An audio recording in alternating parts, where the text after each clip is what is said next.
কিরে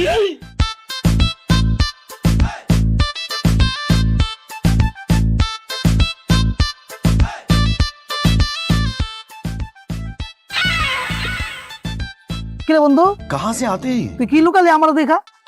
কই না তো কিচ্ছু লুকাই নাই। কিছু লুকাস না মানে আমি দূর থেকে স্পষ্ট দেখছি। আর বেটা তুই ভুল দেখছস। আরে আমার সব কখনো ভুল দেখে না। আপনি তো আর কি করতেছ? আরে এই চার রুটি তুই আমার দিকে লুকাই লালি। আমি এই চার রুটি খাই, গরিব ফকির ছোটলোক মিসকিন খরাতি। আরে বেটা এইসব খাবার তো আমার দূরের কথা, এগুলো খাওয়া ছেড়ে দিছি কত আগে। আমি এখন নাস্তা করে রেডি শোনে ওয়েস্টিনে। এই দোকানদার, আর চার রুটি খাওয়াইলে আমার নামে আরেকবার ওরা চার রুটি দিও। लेकिन एक सेकंड বন্ধু সত্যি কি তুই আমার দিবি না? नहीं मैं गाली नहीं दे सकता। तू समझा?